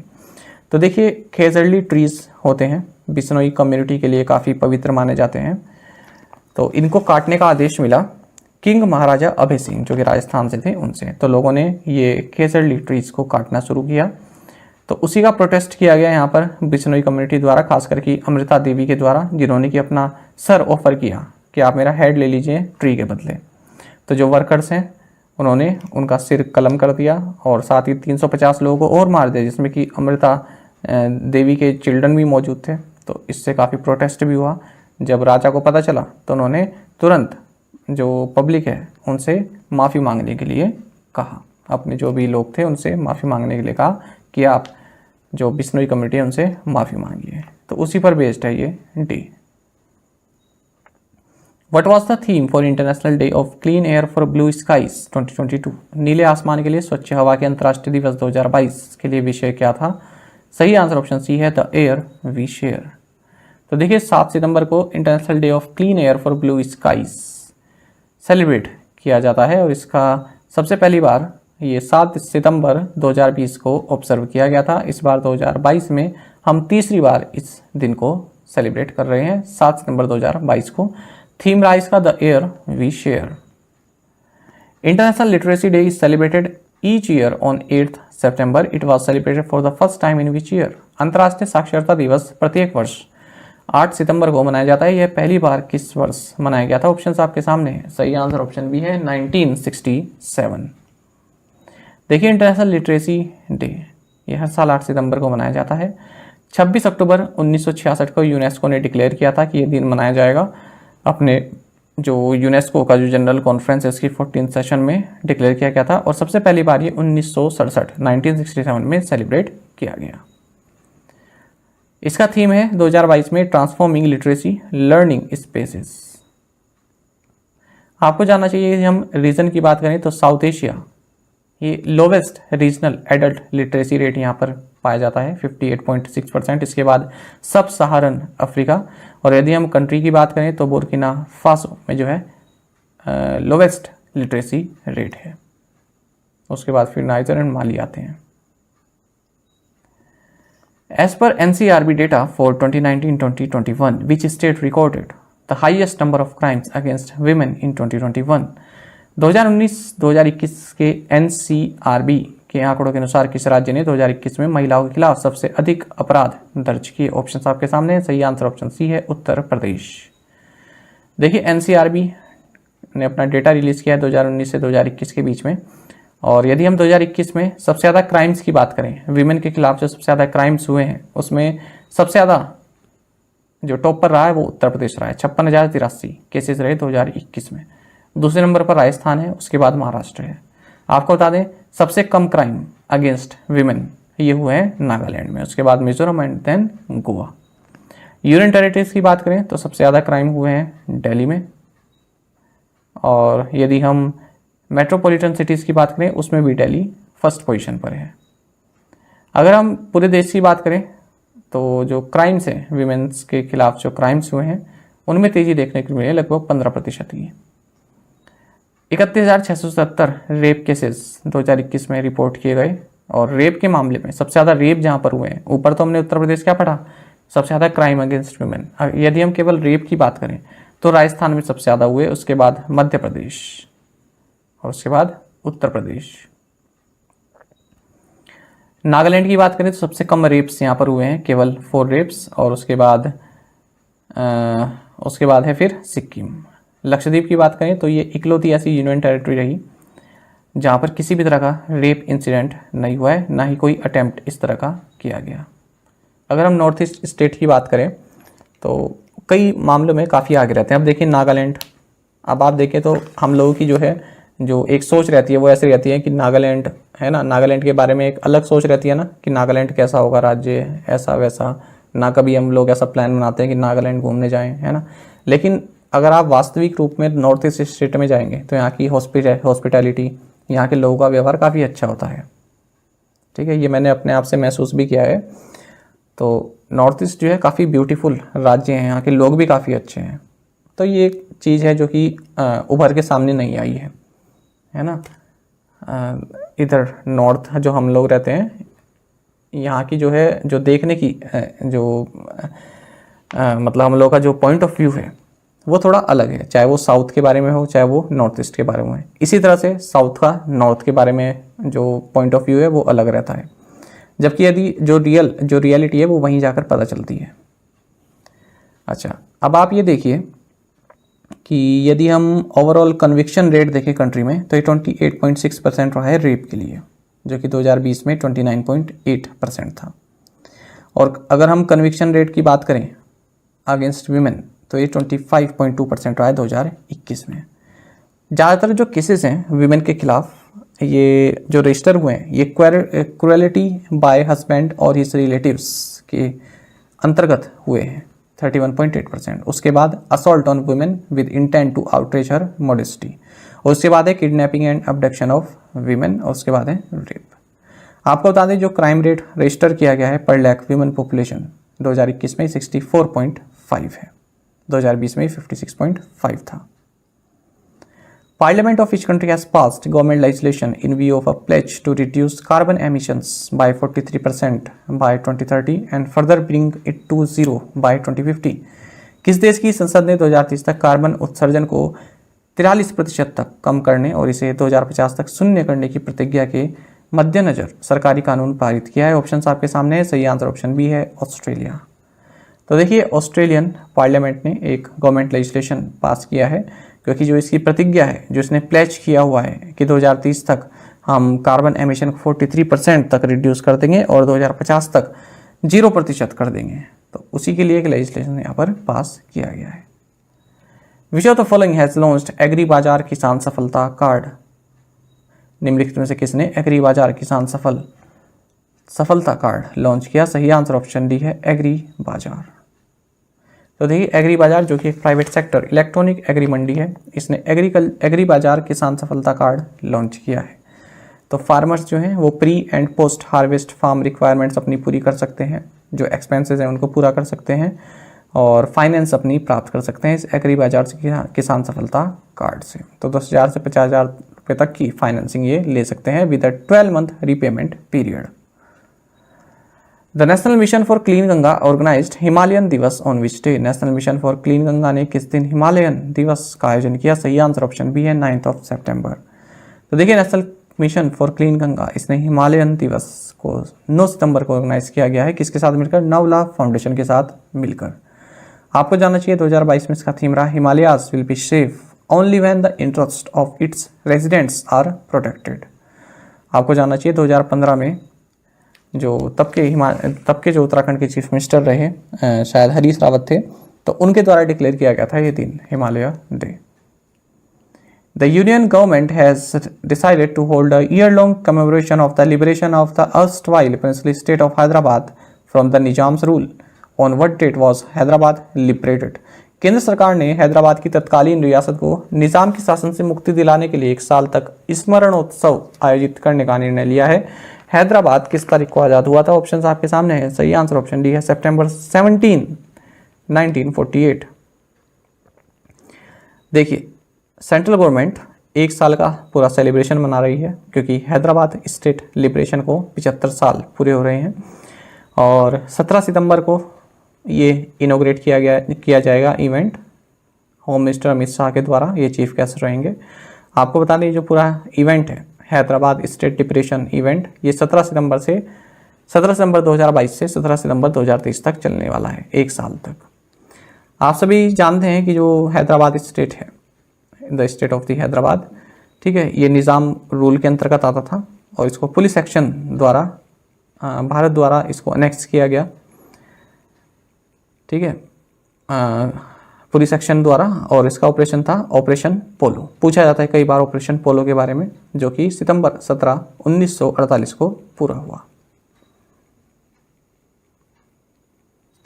अच्छा, साथ ही यूनियन कल्चर मिनिस्टर और एमपी फ्रॉम सिकंदराबाद जी किशन रेड्डी। देखिए कल्चर मिनिस्ट्री से संबंधित कई सारे करंट अफेयर्स आते रहते हैं, यूनेस्को से संबंधित या फिर और कोई, तो जी किशन रेड्डी का ट्वीट ही आता है सबसे पहले, जो फिर मीडिया रिपोर्ट्स वगैरह अपना लिखते हैं वो रिपोर्ट। तो जी किशन रेड्डी काफ़ी चर्चा में रहते हैं, तो इसलिए मैंने यहाँ पर अपने आप लिखा है ये एमपी फ्रॉम सिकंदराबाद, सिकंदराबाद से एमपी है, याद रखिएगा। एग्जाम में कब क्या पूछ ले कुछ पता नहीं चलता है। तो जी किशन रेड्डी ने यहाँ पर भी जो सीएम है तेलंगाना के, कर्नाटक के और महाराष्ट्र के, इनसे कहा है कि जिस दिन 17 सितंबर को आप लोग भी अपने यहाँ स्टेट्स में जो है इस तरह के इवेंट्स ऑर्गेनाइज कीजिएगा। तो जी किशन रेड्डी क्या है, यूनियन कल्चर मिनिस्टर हैं और एमपी हैं सिकंदराबाद से। Laxman Narasimhan has been appointed the CEO of which multinational franchise chain. Laxman Narasimhan को किस बहुराष्ट्रीय फ्रेंचाइजी श्रृंखला का सीईओ नियुक्त किया गया? सही आंसर ऑप्शन सी है स्टारबक्स। तो देखिए कॉफ़ी जायंट स्टारबक्स, इसने long time PepsiCo executive Laxman Narasimhan को अपना नया सीईओ अपॉइंट किया है। ये 1 अक्टूबर से अपना कार्यभार संभालेंगे और आप सभी जानते हैं जो स्टारबक्स है इसका हेडक्वार्टर्स सिएटल यूनाइटेड स्टेट्स में है। इससे पहले ये रैकेट के सीईओ भी रह चुके हैं। Which city hosted the quad senior officers meeting on September 5 to 6। 5 से 6 सितंबर को क्वाड वरिष्ठ अधिकारियों की बैठक की मेजबानी किस शहर ने की है? सही आंसर ऑप्शन सी है न्यू दिल्ली। तो देखिए क्वाड सीनियर ऑफिशियल्स मीटिंग 5 से 6 सितंबर 2022 को न्यू दिल्ली में हुई है। ऑस्ट्रेलिया, इंडिया, जापान, यूएसए की जो फॉरेन मिनिस्ट्रीज के जो सीनियर ऑफिशियल्स हैं इनकी ये मीटिंग रही। Which former East Bengal and Mohun Bagan goalkeeper was appointed the president of All India Football Federation. किस पूर्वी बंगाल और मोहन बागान के गोलकीपर को अखिल भारतीय फुटबॉल महासंघ का अध्यक्ष नियुक्त किया गया? सही आंसर ऑप्शन बी है कल्याण चौबे। तो देखिए फॉर्मर मोहन बागान एंड ईस्ट बंगाल गोलकीपर कल्याण चौबे ये नए all India Football federation president बनाए गए हैं। इन्होंने बाईचुंग भूटिया को 33-1 से हरा दिया है। आपको जाना चाहिए भारतीय जनता पार्टी के लीडर हैं वेस्ट बंगाल से, और पहली बार ऐसा हुआ है कि कोई फॉर्मर नेशनल टीम प्लेयर जो है ऑल इंडिया फुटबॉल फेडरेशन का प्रेसिडेंट बनाया गया है। AIFF की बात करें तो हेडक्वार्टर्स न्यू दिल्ली में है, सेक्रेटरी जनरल साजी प्रभाकरन है। स्थापना 23 जून 1937 को हुई थी। According to the data released by Union Agriculture Ministry, the decrease in the area of cultivation is 22.90 lakh hectares, 5.62% less than the area covered in 2021. केंद्रीय कृषि मंत्रालय द्वारा जारी आंकड़े के अनुसार किसकी खेती के क्षेत्र में कमी 22.90 लाख हेक्टेयर है, जो 2021 में कवर किए गए क्षेत्र से 5.62% कम है। सही आंसर ऑप्शन सी है पैडी। तो देखिए यूनियन एग्रीकल्चर मिनिस्टर द्वारा एक डेटा रिलीज़ किया गया है। इसमें इन्होंने बताया कि जो पैडी कल्टीवेशन है उसमें 5.62% की जो है गिरावट देखी गई है, यानी कि 22.90 लाख हेक्टेयर्स एरिया जो है कम हुआ है यदि हम पैडी कल्टीवेशन की बात करें। ऐसा क्यों कहा? देखिए फिलहाल जो है पैडी जो है ये 383.99 लाख हेक्टेयर्स के एरिया में कल्टीवेट की जा रही है, जबकि लास्ट ईयर ये 406.89 लाख हेक्टेयर्स पर जो है कल्टीवेट की जा रही थी। तो कितनी की कमी हुई? 22.90 लाख हेक्टेयर्स की। साथ ही उन्होंने बताया कि पल्सेस का जो एरिया है उसमें भी काफ़ी डिक्रीज देखने के लिए मिला है। खरीफ सीजन में 129.55 लाख हेक्टेयर्स का कल्टीवेशन हो रहा है, इतने एरिया पर कल्टीवेशन हो रहा है, जबकि 2021 में ये 135.46 लाख हेक्टेयर्स पर हो रहा था। Troops from which Indian Army contingent participated in a multilateral strategic exercise Vostok 2022 held from 1st to 7 September 2022 in Russia। रूस में 1 से 7 सितंबर 2022 तक आयोजित बहुपक्षीय सामरिक अभ्यास वोस्तोक 2022 में किस भारतीय सेना दल से सैनिकों ने भाग लिया? सही आंसर ऑप्शन ए है गोरखा राइफल्स। देखिए एक multilateral strategic and command exercise Vostok 2022 ये 1 से 7 सितंबर तक रशिया में हुई है, और एक्स सोवियत नेशंस जो हैं, साथ ही China, India, Laos, Mongolia, Nicaragua और सीरिया के जो ट्रूप्स हैं इन्होंने इसमें पार्टिसिपेट किया है। भारत की ओर से इंडियन आर्मी कंटिजेंट के ट्रूप्स यानी कि गोरखा राइफल्स ने यहाँ पर पार्टिसिपेट किया है। Which countries Iga Swiatek won the women's singles title at the US Open 2022। US Open 2022 में किस देश की ईगा स्वियाटेक ने महिला एकल का खिताब जीता है? ऑप्शंस आपके सामने है, सही आंसर ऑप्शन ए है, पोलैंड। आपको जानना चाहिए US open final Arthur S stadium New York United states में हुआ है। अगर हम महिलाओं के इवेंट की बात करें तो इसमें पोलैंड की ईगा स्वियाटेक, इन्होंने तुनिशिया की ओंस जेवियर को हरा दिया है और यूएस ओपन जीत लिया है। इसी के साथ अब इनके पास 3 मेजर सिंगल्स टाइटल्स हो गए हैं। 2 बार इन्होंने फ्रेंच ओपन जीता है 2020 और 22 में, और अब 2022 में इन्होंने यूएस ओपन भी जीत लिया है।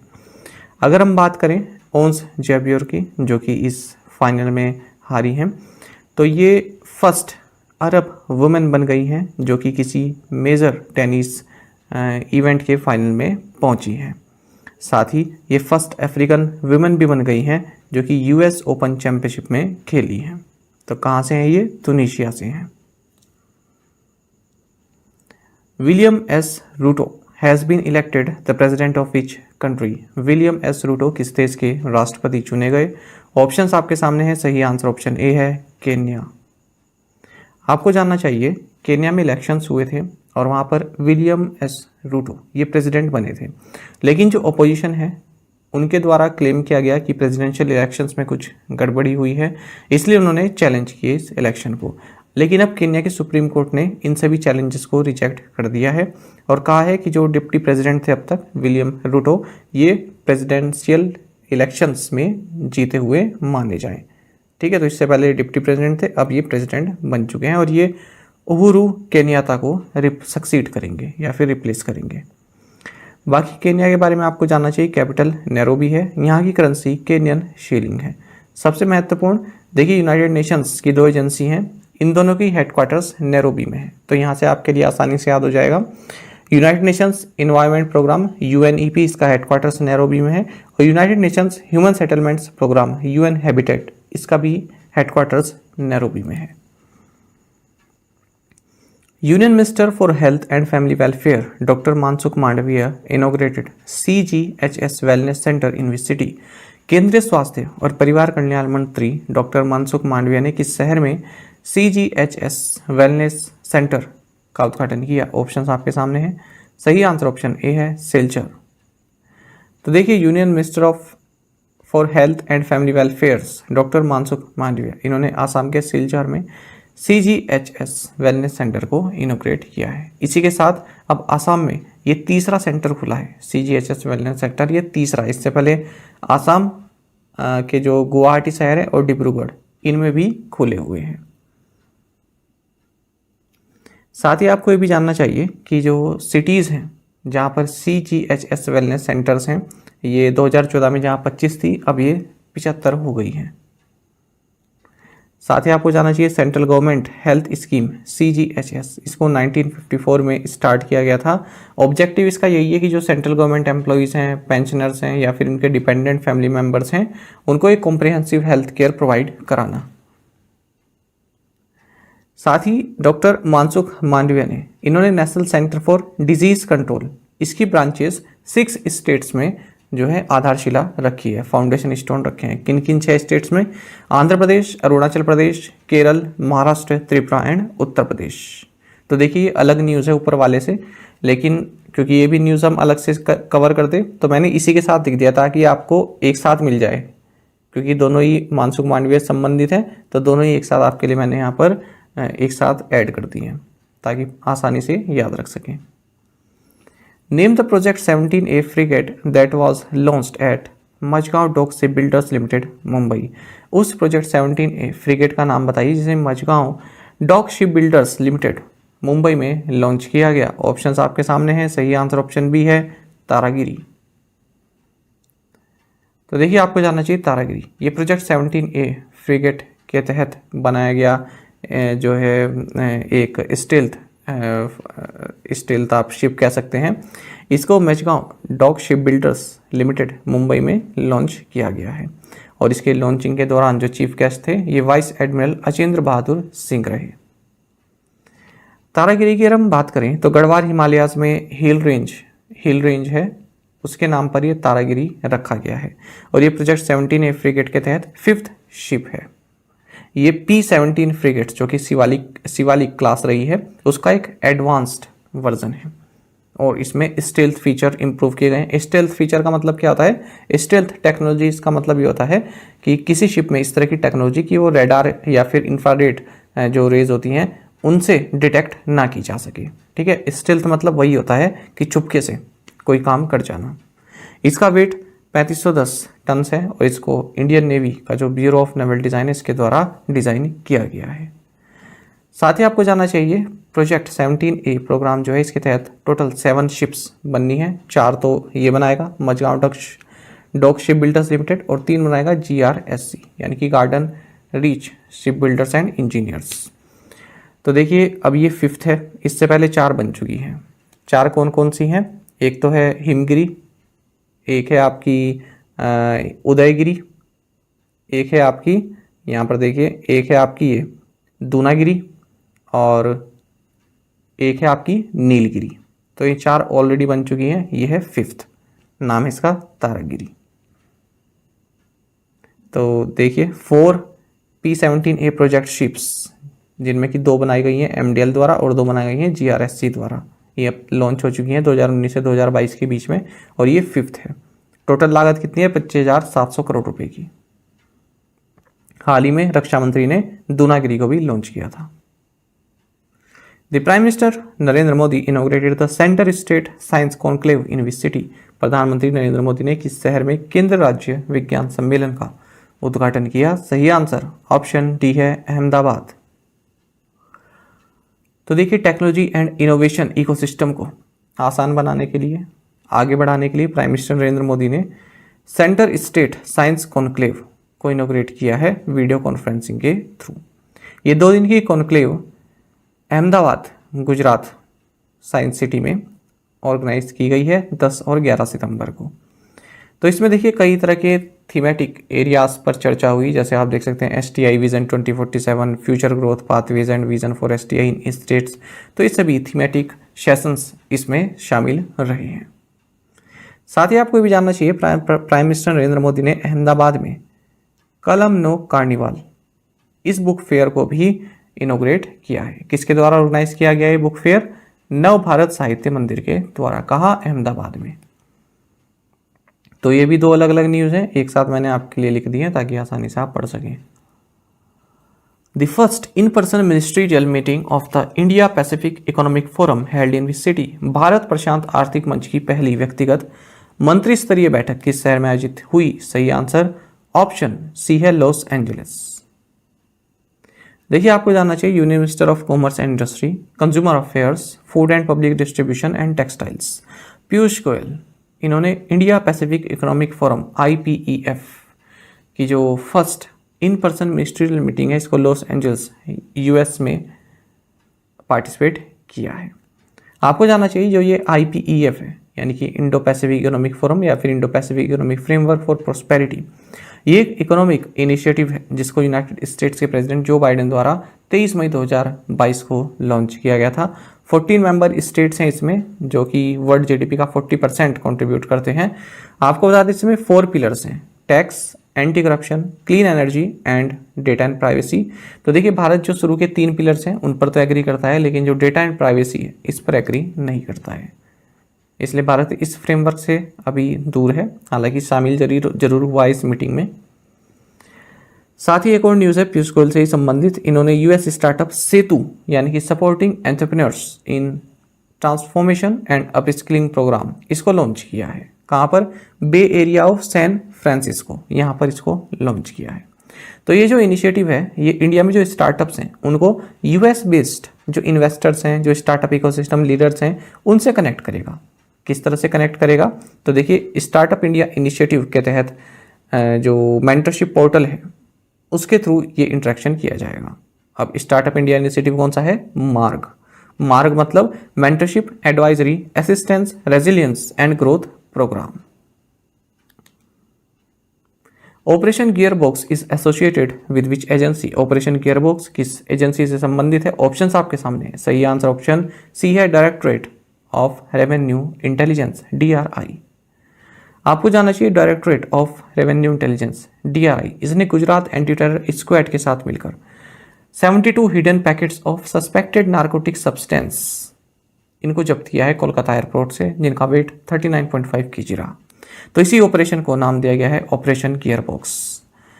तो DRI ने किसके साथ मिल रही है? ATS गुजरात के साथ मिलकर। आपको जानना चाहिए डायरेक्टरेट ऑफ रेवेन्यू इंटेलिजेंस के बारे में। ये हमारे देश में एंटी स्मगलिंग एजेंसी है और central board of indirect taxes and customs ministry of finance government of India के तहत कार्य करती है।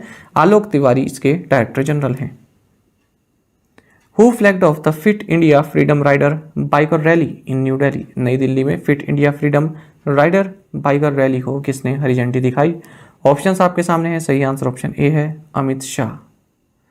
आपको जानना चाहिए union home and corporation minister Amit Shah, इन्होंने Fit India freedom rider biker rally इसको हरी झंडी दिखाई है न्यू दिल्ली में। तो इसके तहत 120 लोग जिनमें कि 10 महिलाएं होंगी, ये 75 दिन के टूर पर निकलेंगे, 75 मोटरसाइकिल्स होंगी और आज़ादी का अमृत महोत्सव जो है ये सेलिब्रेट करेंगे।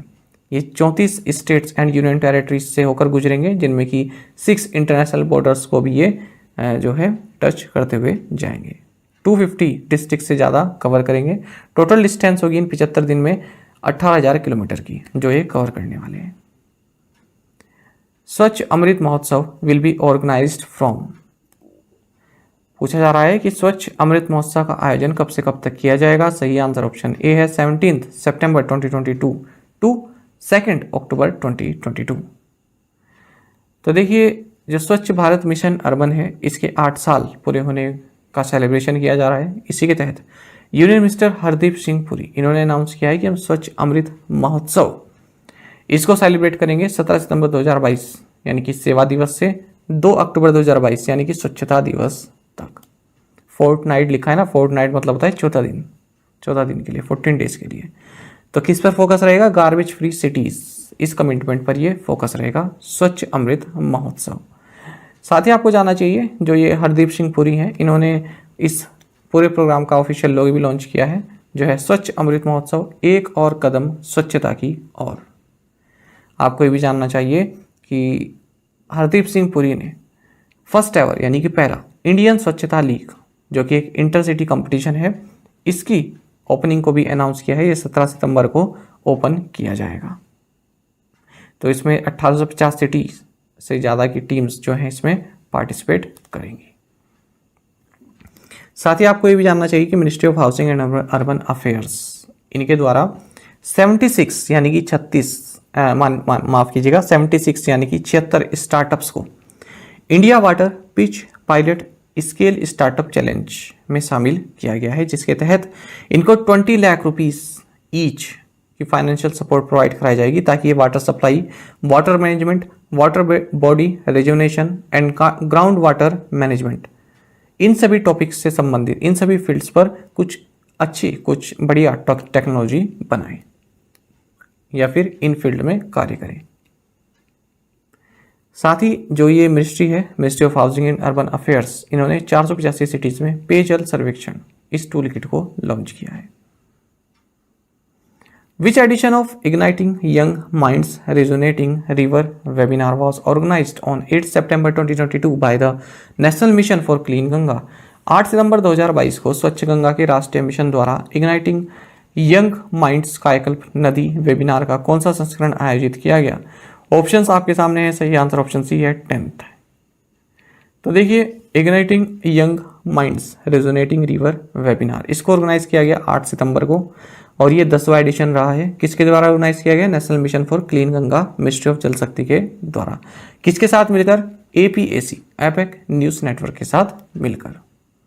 थीम रहा इसका नेचुरल फार्मिंग। कौन है national mission for clean Ganga के director general? G. Ashok Kumar. According to the consumer price index data so far in 2022 for urban and rural areas, which state recorded the highest retail inflation of 8.32%? 2022 में शहरी और ग्रामीण क्षेत्रों के लिए उपभोक्ता मूल्य सूचकांक के आंकड़ों के अनुसार किस राज्य में खुदरा मुद्रास्फीति सबसे अधिक 8.32% दर्ज की गई? ऑप्शंस आपके सामने है, सही आंसर ऑप्शन बी है तेलंगाना। आपको जानना चाहिए जो हेडलाइन इन्फ्लेशन है जो कि कंज्यूमर प्राइस इंडेक्स द्वारा मेजर की जाती है तो ये जो 2022 के फर्स्ट 7 मंथ रहे हैं इसमें 6.8% इनका एवरेज लगभग रहा है, जो कि हमारा 6% का जो अपर टॉलरेंस थ्रेशोल्ड है उससे ज़्यादा है। बात करें इसमें अगर हम राज्यों की, सबसे ज़्यादा किसमें रहा है ये इन्फ्लेशन, तो तेलंगाना में 8.32%, फिर वेस्ट बंगाल 8.06%, फिर सिक्किम 8.01%। तो देखिए 14 स्टेट्स जिनमें कि आप जम्मू एंड कश्मीर को भी शामिल कर सकते हैं, इन्होंने जो नेशनल एवरेज है इससे ज़्यादा का प्राइस राइज रिकॉर्ड किया है, यानी कि 6% से ज़्यादा का प्राइस राइज यहाँ पर रहा है। बाकी अगर 6 से कम की बात करें हम, केरल, तमिलनाडु, पंजाब, दिल्ली, कर्नाटक, ये सभी 6% से कम इनमें जो है इन्फ्लेशन रेट रहा है। ईपीएफओ ऑर्गेनाइज्ड अ चिंतन शिविर एट विच प्लेस, ईपीएफओ ने किस स्थान पर चिंतन शिविर का आयोजन किया? ऑप्शंस आपके सामने हैं। सही आंसर ऑप्शन सी है, सूरज कुंड। तो देखिए union minister for labour and employment, environment, forest and climate change Bhupendra Yadav, इन्होंने चिंतन शिविर की अध्यक्षता की है, जो कि ईपीएफओ द्वारा ऑर्गेनाइज किया गया। किस थीम के तहत? ईपीएफओ एट अमृतकाल बेहतर कल। कहाँ पर किया गया? सूरज कुंड, हरियाणा में।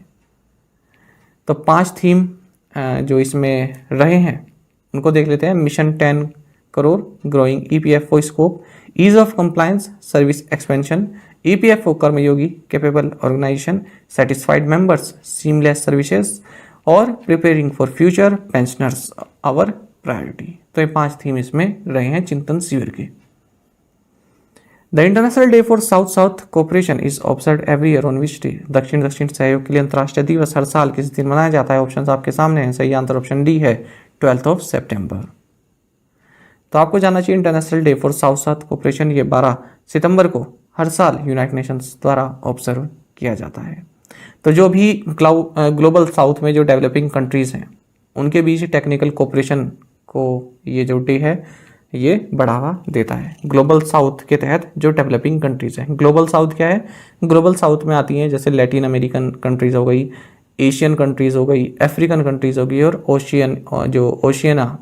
ओशिनिया जो है क्षेत्र है उसके तहत जो कंट्रीज़ आती हैं, जो डेवलपिंग कंट्रीज़ आती हैं वे सभी इसमें शामिल हैं ग्लोबल साउथ में। एशिया, अफ्रीका, लैटिन अमेरिका और ओशिनिया। आपको जानना चाहिए ये डे क्यों मनाया जाता है? क्योंकि 1978 में इसी दिन बुएनोस एयरेस प्लान ऑफ एक्शन इसको एडॉप्ट किया गया था 138 मेंबर स्टेट्स द्वारा, ताकि जो डेवलपिंग कंट्रीज हैं उनके बीच में टेक्निकल कोऑपरेशन को इम्प्लीमेंट किया जा सके। तो 2022 का जो United Nations day for south south cooperation है ये global south south development expo के तहत ऑर्गेनाइज किया जा रहा है। ये जो एक्सपो है इसका थीम है key priorities and future directions in advancing south south and triangular cooperation for sustainable कोविड-19 recovery towards a smart and resilient future. How many flight test of quick reaction surface to air missile QRSAM systems were successfully completed by the DRDO from integrated test range Chandipur of the Odisha coast। पूछ रहा है कि DRDO द्वारा उड़ीसा तट से दूर एकीकृत परीक्षण रेंज चांदीपुर से सतह से हवा में मार करने वाली त्वरित प्रक्रिया यानी कि QRSAM प्रणाली के कितने उड़ान परीक्षण सफलतापूर्वक पूरे किए गए? ऑप्शंस आपके सामने है। सही आंसर ऑप्शन सी है, माफ कीजिएगा, सही आंसर ऑप्शन बी है 6। यहाँ पर सी गलती से लिखा गया, ऑप्शन बी है 6। तो देखिए defence research and development organisation यानी कि DRDO और इंडियन आर्मी इन्होंने सफलतापूर्वक quick reaction surface to air missile इसके 6 टेस्ट जो है सफलतापूर्वक पूरे किए हैं। कहाँ से? Integrated test range Chandipur Orissa coast से। आपको बता दें इसकी यूनिकनेस ये है, जो ये QRSAM वेपन है इसकी यूनिकनेस ये है कि ये इसकी जो सर्च एंड ट्रैक कैपेबिलिटी है वो काफ़ी फास्ट है, साथ ही ये बहुत ही कम इंटरवल में जो है फायर कर सकता है एक के बाद एक। Union ministry of agriculture and farmers welfare has launched a joint initiative with which agency to attract PPP projects in agriculture। केंद्रीय कृषि और किसान कल्याण मंत्रालय ने कृषि में PPP परियोजनाओं को आकर्षित करने के लिए किस एजेंसी के साथ एक संयुक्त पहल शुरू की? ऑप्शंस आपके सामने हैं। सही आंसर ऑप्शन बी है, फिक्की। आपको जानना चाहिए minister of agriculture and family welfare Narendra Singh Tomar इन्होंने पब्लिक प्राइवेट पार्टनरशिप पर एक प्रोजेक्ट मैनेजमेंट यूनिट को लॉन्च किया है एग्रीकल्चर के क्षेत्र में। तो ये एक जॉइंट इनिशिएटिव है ministry of agriculture and farmer welfare का फिक्की के साथ। पीपीपी, पब्लिक प्राइवेट पार्टनरशिप, मैंने पहले भी आपको बताया है, जब कोई कार्य है, जैसे गवर्नमेंट का कोई कार्य करना है तो उसके लिए प्राइवेट एजेंसी को हायर कर लिया जाता है, फंडिंग भी उसी के द्वारा की जाती है, बाकी जो पेपर वर्क ये सब काम होता है वो गवर्नमेंट देख लेती है, ठीक है। और फिर वसूली कैसे होती है, टैक्स पेयर्स से जो वसूली होती है वो पैसा फिर दे दिया जाता है। जैसे आप देखें जो टोल टैक्स है ये भी पीपीपी मॉडल के तहत बन सकते हैं, ठीक है। बाकी आपको ये जानना चाहिए कि इसके तहत जो एग्रीकल्चर प्रोजेक्ट्स हैं उनमें तेजी देखने के लिए मिलेगी। The union minister of Ayush and ports, shipping and waterways Sarbananda Sonowal led the foundation stone of the new complex of national institute of Sowa Rigpa at which place. केंद्रीय आयुष और बंदरगाह, नौवहन और जलमार्ग मंत्री सर्बानंद सोनोवाल ने किस स्थान पर राष्ट्रीय सोवा रिक्वा संस्थान के नए परिसर की आधारशिला रखी। ऑप्शन आपके सामने है, सही आंसर ऑप्शन ए है, ले। आपको जानना चाहिए union minister of Ayush and ports, shipping and waterways Sarbananda Sonowal, इन्होंने नेशनल इंस्टीट्यूट ऑफ सोवा रिक्वा इसका एक नया कॉम्प्लेक्स की आधारशिला रखी है। कहां पर, लेह में साबूथांग एरिया में। आपको जानना चाहिए सोवा रिक्वा के बारे में। तो देखिए जैसे हम आयुर्वेद को मानते हैं ना, इसी तरह से सोवा रिक्वा ये एक आप मेडिसिन सिस्टम मान सकते हैं, मेडिकल ट्रेडिशन आप इसको समझ सकते हैं। तो इसमें भी जो रोग हैं उनका उपचार किया जाता है अपने ट्रेडिशनल मेथड से, जैसे आयुर्वेद है उसी तरह से ये है सोवा रिक्वा। तो इस तरह के जो मेथड्स हैं ये हिमाचल प्रदेश, अरुणाचल प्रदेश, सिक्किम, लद्दाख यहाँ पर जो है काफ़ी यूज़ किए जाते हैं। Which union minister participated in the India Ideas Summit organized by the US India Business Council and the US Chamber of Commerce International Affairs South Asia? US India Business Council और US Chamber of Commerce International Affairs South Asia द्वारा आयोजित India idea summit में किस केंद्रीय मंत्री ने भाग लिया? ऑप्शंस आपके सामने है, सही आंसर ऑप्शन डी है, धर्मेंद्र प्रधान। तो देखिए धर्मेंद्र प्रधान के बारे में आपको जानना चाहिए, union minister for education and skill development and entrepreneurship हैं। इन्होंने यूएस इंडिया बिजनेस काउंसिल और US chamber of commerce international affairs south Asia द्वारा ऑर्गेनाइज किए गए इंडिया आइडिया समिट में पार्टिसिपेट किया है। इस इवेंट का थीम रहा maximising the next 75 years of US India prosperity. How many MOUs were signed between India and Bangladesh in the presence of Prime Minister Narendra Modi and his Bangladeshi Prime Minister Sheikh Hasina to further strengthen relations between the two countries. दोनों देशों के बीच संबंधों को और मजबूत करने के लिए प्रधानमंत्री नरेंद्र मोदी और बांग्लादेशी प्रधानमंत्री शेख हसीना की उपस्थिति में भारत और बांग्लादेश के बीच कितने समझौता ज्ञापनों पर हस्ताक्षर किए गए? ऑप्शंस आपके सामने है, सही आंसर ऑप्शन सी है, 7। तो देखिए शेख हसीना जो कि प्राइम मिनिस्टर है बांग्लादेश की, ये हाल ही में 5 से 8 सितंबर तक भारत के दौरे पर रही और इन्होंने जो है जो गंगेस वाटर शेयरिंग ट्रीटी 1996 है, तो इसके तहत जो बांग्लादेश जो वाटर रिसीव करता है तो उसके ऑप्टिमम यूटिलाइजेशन के लिए एक टेक्निकल कमेटी जो है फॉर्म की गई है, ठीक है। तो उसका भी वेलकम किया है दोनों ही देशों ने कि हाँ इस तरह की कमेटी सही है, ताकि ये स्टडी कर सके कि जो बांग्लादेश जो वाटर रिसीव कर रहा है उसका ऑप्टिमम यूटिलाइजेशन हो सके। तो एक तो याद रखिएगा Ganges water sharing treaty Bangladesh के साथ 1996 में साइन हुई थी। बाकी जो हसीना है, शेख हसीना है, इन्होंने बंगबंधु शेख मुजीबुर रहमान स्टूडेंट स्कॉलरशिप इसको भी लॉन्च किया है। जो इंडियन आर्म फोर्सेस पर्सनल हैं जो कि शहीद हो गए थे या फिर क्रिटिकली इंजर्ड हो गए थे बांग्लादेश लिबरेशन वॉर 1971 के तहत, तो उनके जो डिसेंडेंट्स हैं, ठीक है, 200 जो उनके डिसेंडेंट्स हैं यानी कि जो आगे की पीढ़ी के लोग हैं, उनके लिए ये स्कॉलरशिप लॉन्च की है। अच्छा, 7 MOUs यहाँ पर साइन किए गए। देखिए मैं आपको लिस्ट बता दे रहा हूँ, ठीक है, ये आप देख लीजिएगा क्योंकि पढ़ूंगा तो काफ़ी टाइम हो जाएगा और इसमें ऐसे समझाने वाली कोई बात नहीं है। 1-2 बार आप पढ़िएगा आप समझ जाएंगे कि हाँ क्या क्या MOUs साइन हुए हैं। तो 3 तो ये हो गए, 4, 5, 6 एंड 7। जिनके पास PDF कोर्स है, PDF सब्सक्रिप्शन है, उनको तो PDF मिल ही जाएगी। बाकी जो अपने आप करते हैं वो स्क्रीनशॉट ले लीजिएगा इसका। अच्छा, वो तो हुए जो MOU साइन हुए, और कुछ अनाउंसमेंट की गई है वो भी देख लेते हैं। एक अनाउंसमेंट ये है, एक ये है, तीसरी ये है, ठीक है, और फोर्थ ये है, फिफ्थ ये है, सिक्स्थ ये है।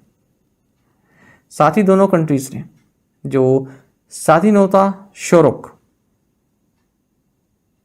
ठीक है, ये एक हिस्टोरिक रोड है जो कि मुजीबनगर बांग्लादेश से India Bangladesh border in Nadia West Bengal यहाँ तक आती है, नादिया वेस्ट बंगाल तक आती है रोड, हिस्टोरिक रोड है।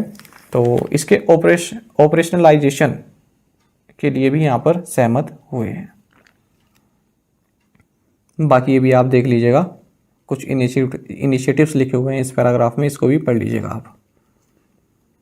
Which states forest and food and civil supplies mister Umesh कट्टी passed away recently? हाल ही में किस राज्य के वन और खाद्य और नागरिक आपूर्ति मंत्री उमेश कट्टी का निधन हो गया? ऑप्शंस आपके सामने है। सही आंसर ऑप्शन बी है कर्नाटक।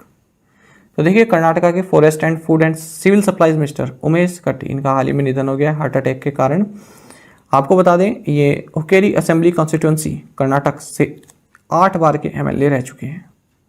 अच्छा, जब बात ओबिचुरी की हो रही है तो एक और ओबिचुरी देख लेते हैं, हाल ही में हुई है। तो veteran actor and former union minister U Krishnam Raju, इनका भी हाल ही में 83 की एज में निधन हो गया है। इन्होंने तेलुगु सिनेमा में कार्य किया है और इन्हें रेबल स्टार के नाम से जाना जाता है। 180 से ज़्यादा फिल्मों में इन्होंने काम किया और 2 बार ये लोकसभा मेंबर रहे हैं। ये जो पहली बार जो Nandi award for best actor दिया गया था वो इन्हें मिला था। इन्होंने भारतीय जनता पार्टी को ज्वाइन किया और 12th एंड 13 लोकसभा को इन्होंने जो है इसमें इलेक्शन में लड़े, ये काकीनाडा और नारासापुरम से जो कॉन्स्टिट्यूंसीज हैं इनसे। उसके बाद इन्होंने जो 3rd वाजपेयी मिनिस्ट्री रही 1999 से 2004, इसमें minister of state for the ministry of external affairs के तौर पर भी कार्य किया। मार्च 2009 में इन्होंने प्रजा राज्यम पार्टी, जो कि चिरंजीवी जो एक्टर हैं उनके द्वारा फाउंड की गई पार्टी है, इसको ज्वाइन किया था।